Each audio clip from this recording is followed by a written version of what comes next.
Okay, I can go. Thanks, everybody. I'm so glad that you all wanted to join for this session, and I'll be looking forward to see what you have put in the chat at the end, or have to say at the end, either way.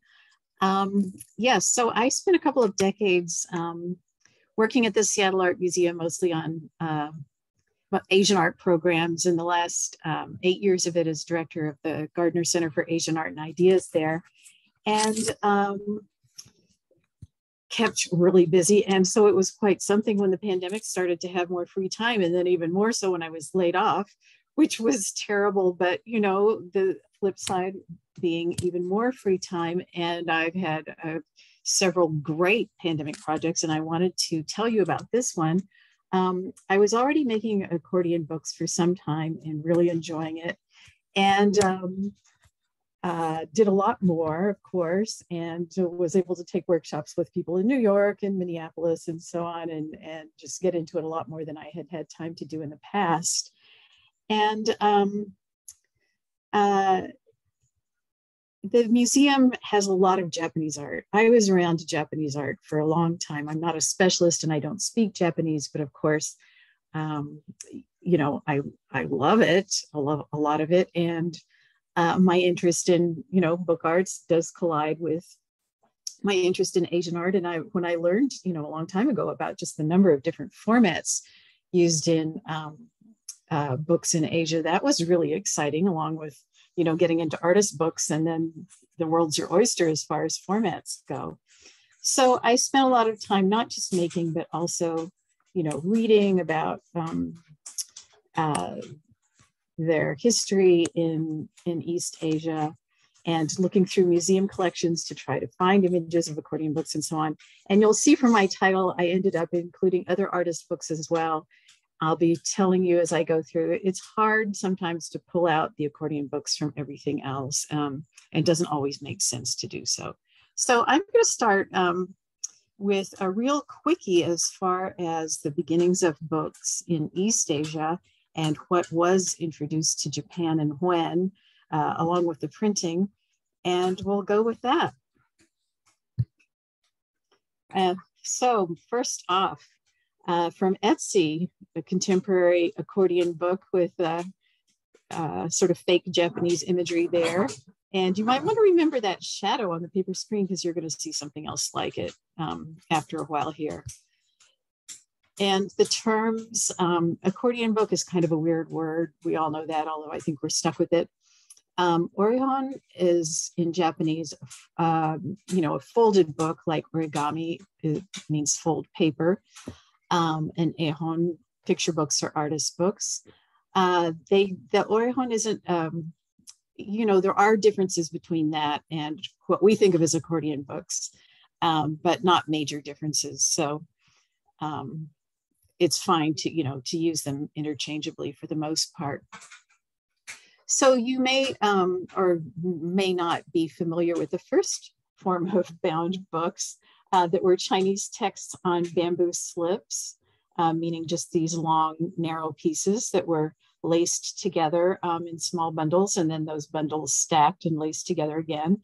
And when you wanted to put them away, you just rolled them up.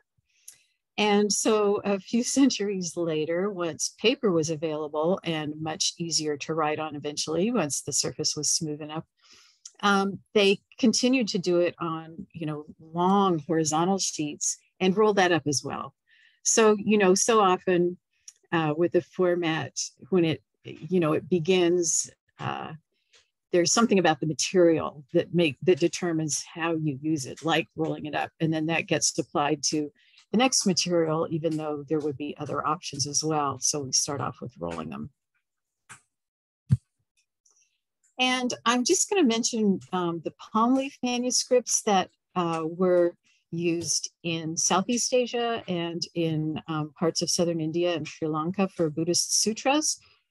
And you can see there would be 2 holes punched on these long, narrow leaves, and the text and images in between. And then if you can imagine just red cords in a loop going, you know, stacking the leaves poking the red cord through the full stack, through those two holes, and tying it very loosely so you can have the stack in front of you and just flip them over one at a time like that. And so this type of manuscript with Buddhist texts was introduced from India into Tibet and eventually into China as well. And once there was paper available to make them, in addition to palm leaves in Southeast Asia, they kept that kind of horizontal format and still flipping them over, even though it was folded paper. So two precedents to an accordion book. And there seems to be agreement that the way the accordion book started was that when people were using hand scrolls and wanted to look at them or share it with someone, you have to go through some you have to go through some stuff to unroll it, look at it, possibly find the section of it that you wanted to look at, and then roll it back up again. So at a certain point, for things like Buddha Sutras, it became easier to just fold it up and turn to the right page to chant or whatever it was you needed to do with that sutra. So that was a kind of convenience and made it a bit easier to carry as well, and not quite as difficult to do. So even though those, that last paper version of the palm leaf manuscript could look like an accordion book sort of sideways, it's kind of doubtful that's actually what the East Asian accordion book came from. So we're going to take a look at a couple of other bindings, the ones that were introduced to Japan. And this one, I bet some of you have made a butterfly book where two folded pages are glued together along an edge here. And so you have two pages that open flat, alternating with the two pages that have this glued section, and then the two pages that kind of stick out to make a butterfly. They were kind of fragile, not used for very long. And then I'm sure you're also familiar with stab bindings. And earlier on, they were not preferred for printed pages. That was a little too complex at that point. But they were pretty common. They were fairly common and still are. So these are the main 5 ones that were introduced into Japan from Korea, actually. So in the center, of course, the hand scroll, and in the bottom right, the accordion book or orihon. On the bottom left, the butterfly book, this one with 2 pages detached, just to show you, it, in the process of going together. The upper right, multi-section binding. And then on the upper left is the one that became the most common in Japan later on. That's normally referred to as a pouch binding. And so that folded edge is on the outside. It's only printed on one side of the page, folded with, you could say, a mountain fold. And so the folded edge is at the foredge, and the open edge is then sewn into the spine. I hope that makes sense. And you can probably see there how you could stick your hand up inside that pouch if you wanted to. So for bookmaking, one of the interesting things about Japan is that China and Korea were going along with, their writing system, and then after that, long after that, making paper and developing book formats, and then a couple centuries later, printing, each of those taking a while to do. And then once books are introduced into Japan from Korea in the 7th century, they're getting all 4 of these things at the same time. So it's worth just taking a moment to think about that, to get a writing system and paper and books and printing all at the same time. Well, in Japan, they were not as interested in the printing, but they certainly took up the paper and the books.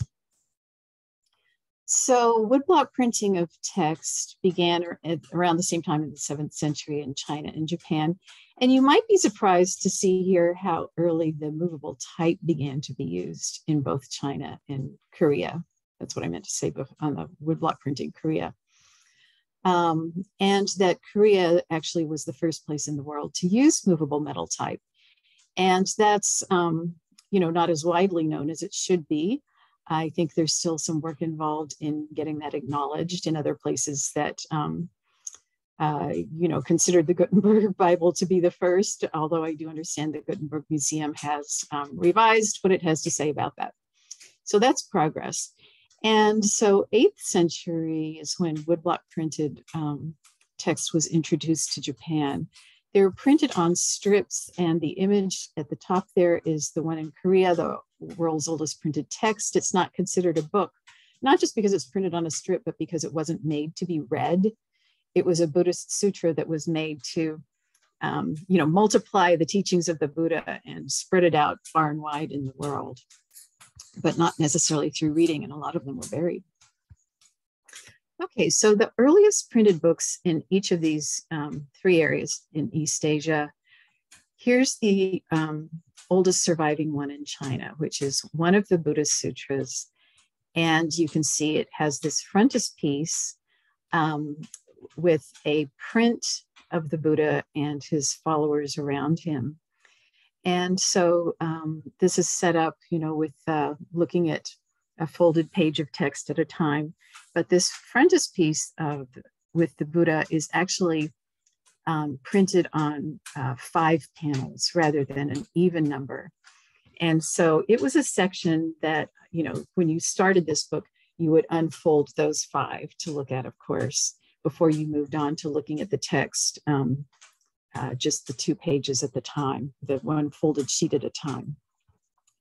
So that image of the Buddha was, the exception to it looking at just the one sheet at a time.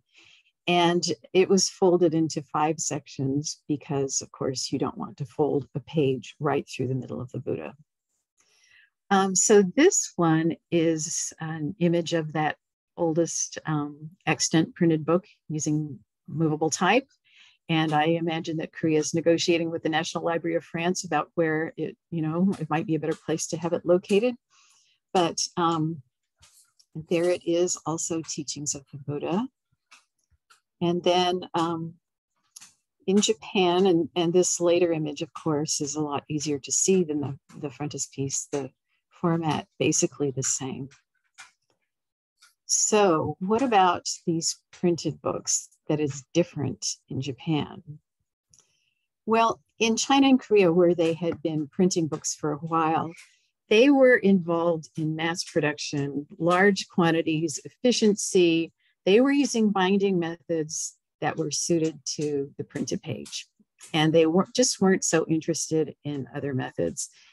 And strangely enough, in Japan, it might seem strange, they really preferred not to have printed books. And so, they didn't restrict themselves to just a few book formats. They used all kinds of formats and bindings there, and did a lot of, copying of texts by hand. So why use an accordion format, and why do we use it, and why was it used historically in Japan? A little bit different reasons here. I was thinking about this when I did a presentation for teachers, and just so they could think about, what kind of, how to use it, with what reason they might use a certain kind of book with content with an accordion book, like using the backs. You can use the back side. You could use one side for one person's perspective and the other side for somebody else, or, any number of things. But so we've got here the image on the right-hand side of the way we think of accordion books, standing up, the full, at least the one side book visible at the same time. Whereas, of course, in Asia and in Japan, it was sitting on a table or a desk and looking at that one folded sheet of 2 pages at a time. So those first 2 reasons you might want to use an accordion book, apply sort of across the board, about being able to mount smaller papers to the pages and so on. The longer portions, we already talked about that. There were longer portions that were looked at in accordion books in East Asia once in a while, aside from those prints of the Buddha and followers. The other occasions would be if there was a map included, perhaps, or novel, with a lot of characters, and they would have a genealogy or a cast of characters sort of pulled out. But otherwise, they just wouldn't display the full length of or look at the, an entirely unfolded accordion book. A big reason in Japan and East Asia was that they lie flat and you don't have to use one of your hands to hold it open while you look at it, which, especially while you're doing painting and calligraphy, is what you want, for sure. So now we get to look at some art from the Heian period. And it was a time of aristocratic culture, a strong interest in arts and literature among the aristocracy, and a long time of peace that they were able to indulge their interests that way and create ever more, luxurious editions of their books. So these next couple of examples I'm going to be showing you are all from this one collection of 36 poets. And the paper, you can see, I think, that they used was just extraordinary by the end of the Heian period, which circa 1100, the beginning of the 12th century, is towards the end.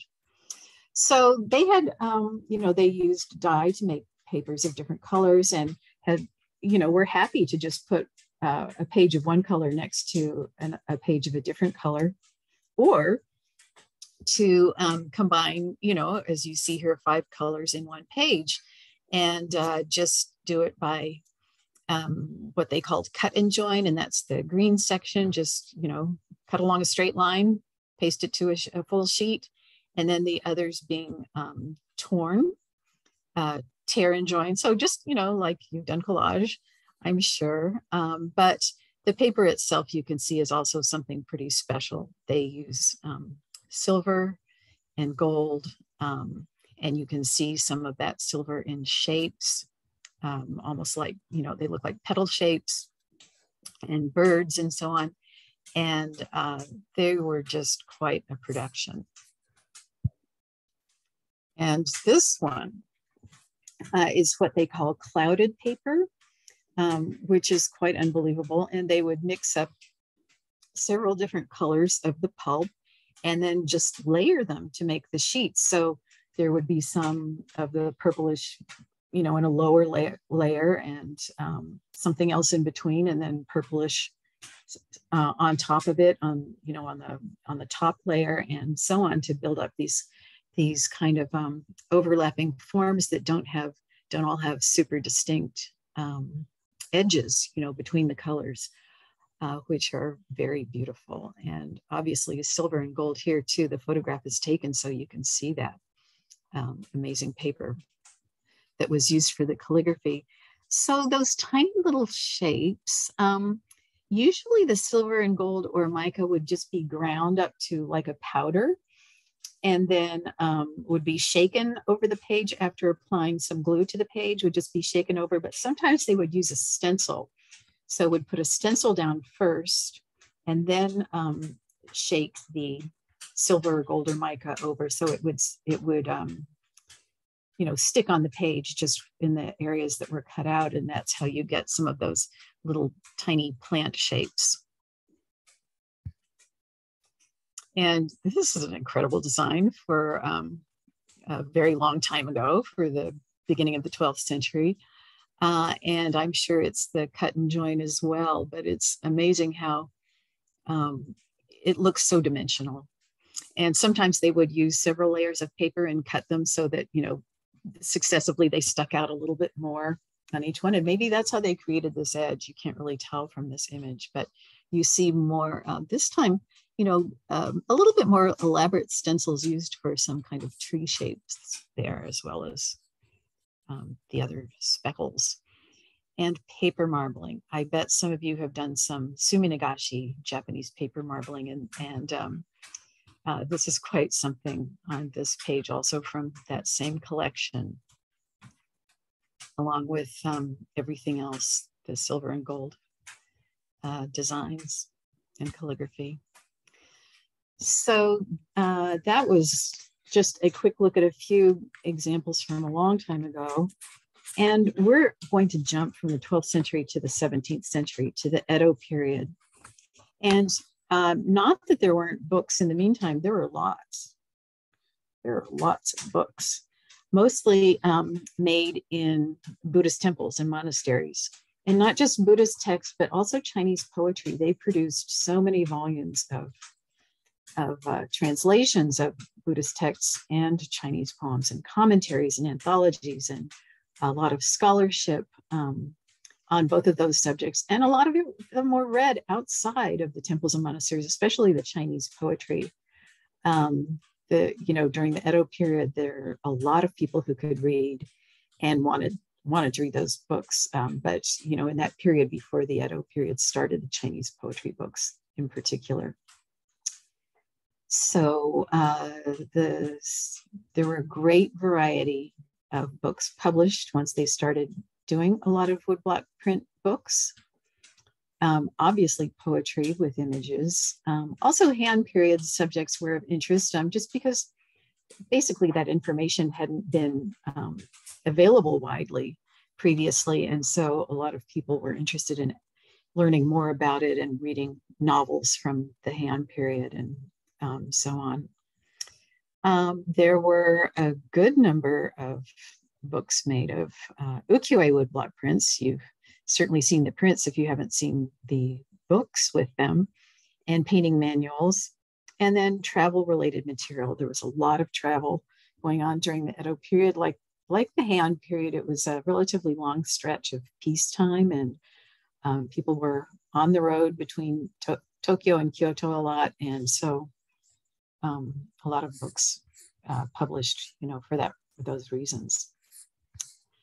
So I'm starting here with two examples of interest in the Heian period. And this one might make you think somewhat of the true Heian period examples that you just saw, the one on the right-hand side with the calligraphy and the paper that kind of hints at it. It's a really pale imitation, but it does sort of hint at what we just saw. And you've noticed, of course, that now there are margins. It's hand done, but even so, it was mounted to have margins and that gold edging anyway as an accordion book. And this one was identified as such by the University of Southern California. But I have to tell you, when I was going through all these collections looking for accordion books, it was really hard. It was really hard to find them. They're not identified as such. They're identified as books, and not the format isn't specified, even though there is so much detail about a lot of other aspects of a work of art, the measurements down to the 1/8 of an inch, and just all kinds of information, but it just didn't include the book format. So I would be scrutinizing these images, and of course in some of them there was very obvious gutter, so it was clearly not an accordion book that could lie flat, but some of them were hard to tell.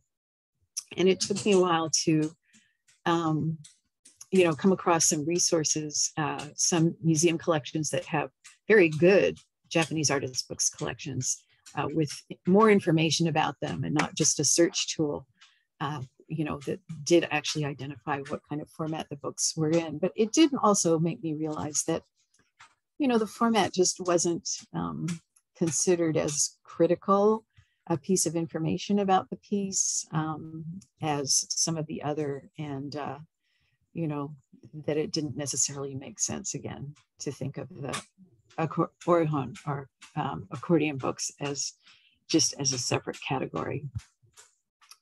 And now here's a little bit later book. It's early 20th century, but still an interest in the Heian period, and sort of working out how did they arrange different kinds of things during the Heian period. And this room that was set up for a particular occasion, I can't tell you what, but you can see the folding screen there separating the space into two areas. And aside from, you know, the image of the paintings as the folding screen paintings, and how the imagery, you know, goes all the way across the piece and not separated into separate panels, you know, each with their own image,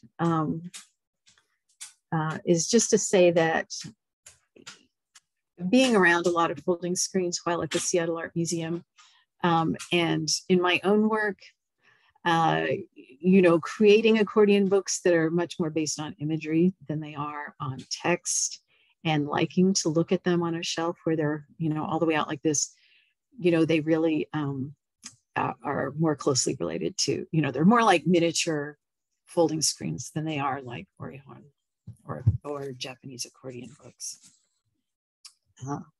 So that is one thing. And we're going to move on to another category out of the Heian period interest and into the artist books. And this one is actually an album of 12 paintings. You can see 12 ink paintings. This one, as far as I've been able to tell, was not published. In other words, these ink paintings were not among those that were then translated by woodblock cutters and printers into a printed book. And this is, you know, it's just the single copy of the original work. But I wanted to look at this with you just because of, you know, looking at the ink and the way the painting is done with, you know, very wide brush strokes to put in the sky there, you know, wet to make a darker area towards the edge of this, you know, where the sky meets the mountains, the silhouette of the mountains, and then a bit drier above that to leave some gaps and gives it the look of sky.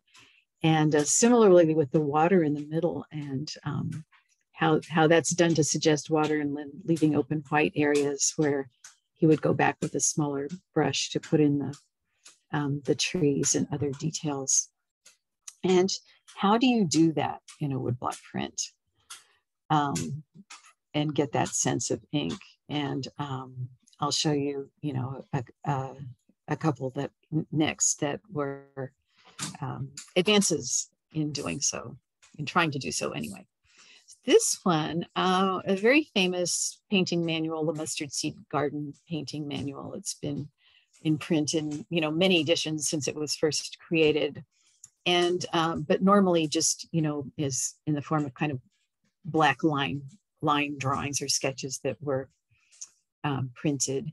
And this is something different, not just to use the color, but it was the first one to use this kind of shift from light to dark color that you see in this, in the sky, and also in those blue mountains. And so that was an accomplishment. And along with, if you look at the sky on the right-hand side, and you see the streaking in it, that was actually accomplished just with the wood grain of the block. And that's really something too. I'm not an expert in, you know, in woodblock printing. There's a lot of information out there if you want to know more about it, but I did see a short demonstration and was shown how there was a larger block cut for the larger area of the lighter color, say in the sky or in those blue mountains, and then a narrow block cut with you know, to apply darker ink to, especially where the edge, the sky meets the mountains, and how they could create some gradation between that dark edge and into the lighter color. And also would put some rice paste onto the woodblock to keep the ink from moving further into the light area too. So you can see in those blue mountains at the bottom what an incredibly deep, dark blue they've got there, and that was really something at the time in the mid-18th century. Okay, here's a whole other you know, ink to print challenge, and not just the shift from light to dark within a color, but the shift from one color to another that painters accomplished by, as you would know, by dropping a darker color, just the wet on wet, dropping a darker color onto the lighter color while the lighter was still wet, so it could spread through it in the paper. And the hoofs, those were done once once it was dry. But you can see on the left-hand side, the line across the edge of the back, and on the others on their heads, the dark areas that then just the darker ink has soaked in to the head and edges of the necks of the animals to create that color shift, which is also quite something. Okay, this is what you're more used to seeing, this kind of ukiyo-e woodblock print than the ones we just looked at that were sort of looking towards older styles. And this is one of the prints of the pleasure quarters, or the entertainment district or whatever, the Yoshiwara in Tokyo,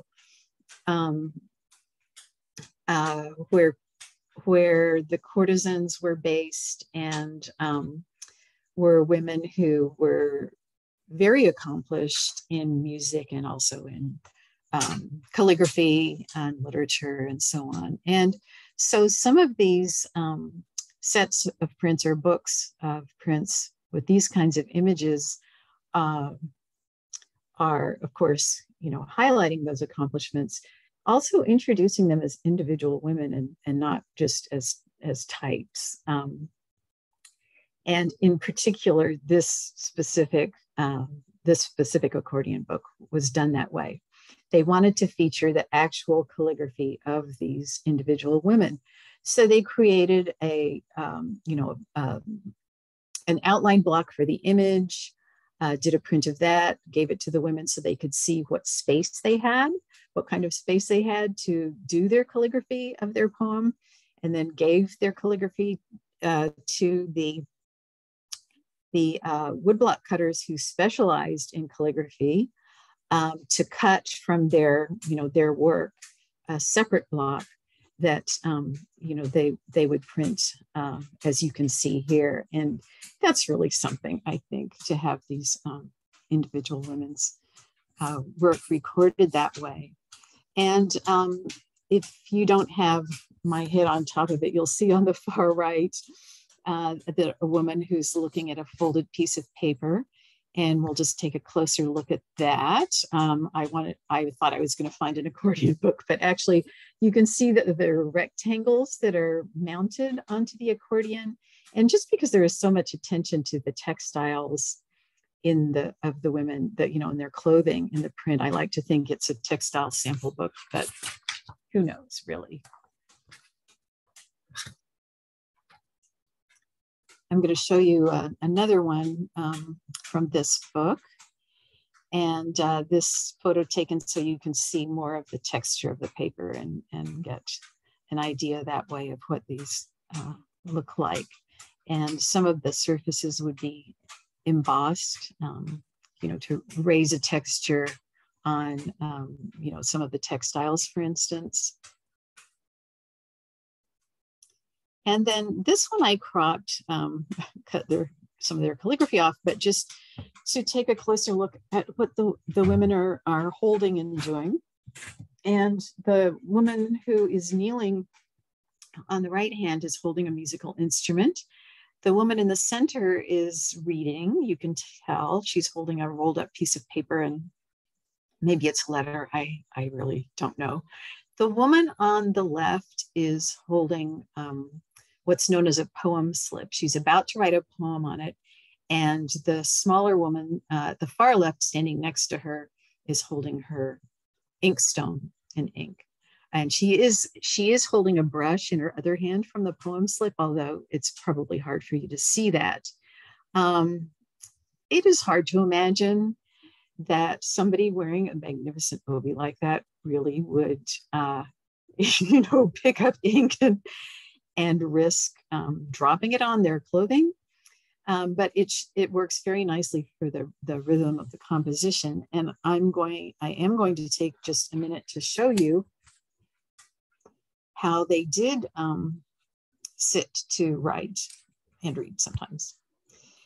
So women at desks here, if you're only reading, you don't need that much space. But for writing, you can see these two women both have their inkstone on the right-hand side, their blank paper, and the woman on the right, their poem slip in the center, and then their stack of books, these ones being stabbed, with stab bindings on the left. Okay, now I'm going to show you this page from a really extraordinary work by a well-known printmaker, Utamaro Kitagawa Utamaro. And it's also a book of poetry with the theme of, not just the tide, but more specifically of shells. And it was, a very time-consuming production to do, not just applied mica dust, but also embossing for some of the shells, to have their shape of the ridges that actually extended out. And a lot of work to produce different textures. They used ground shell, to apply some in the white areas, and ground mother of pearl. Some of the color wasn't printed, but blown through a kind of straw onto the paper. And just a whole sort of repertoire of ways you could make your marks on it. So that is something quite fabulous. And it so happens that there is a video available on the Smithsonian National Museum of Asian Art that I would recommend if you're interested to take a look at. And they do, it's two people discussing several books. One of them is the curator of Japanese art. The other is a Japanese woodblock print artist. And they look at this particular book. And I'm mentioning it because then you get to see them turn the pages, which, we're not seeing here, unfortunately. And what happens when you turn, they talk about how this activates the page when you turn it and the light changes. And that's when you really see the glint of the silver and the mica dust shine and all of this. And as it's in movement. So that might be something you would like to see. And then this is the final page of that particular book. And here the women are gathered around a set of shells to play a shell game. And you can see another folding screen behind them that's sort of coming around and closing them towards the top. And then there's another screen on a stand that's just a single painting, not folding, in the foreground. And, you can really get a sense of how the space is depicted here through a series of planes, some of them parallel, some of them perpendicular, and, all the parallel lines and, the some that are straight up and down and some that are diagonal and so on, and building up a sense of receding space that way. And also just, the way these living spaces could be changed by sliding doors. You can see one in the back here, a sliding door, and of course, moving the screens around.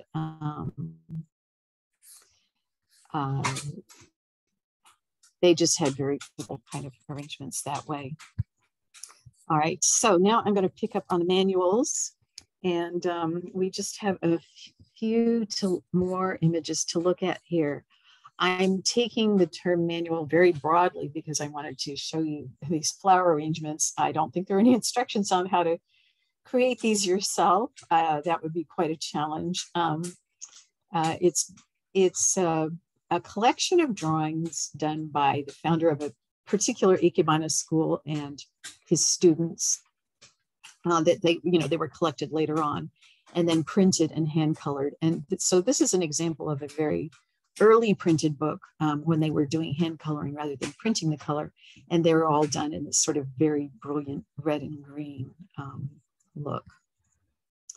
Hokusai, from the famous Great Wave print. And he did, wow, he had an amazing output, very prolific, and lived until his early 90s. But he did do a number of manuals or manga as part of his work.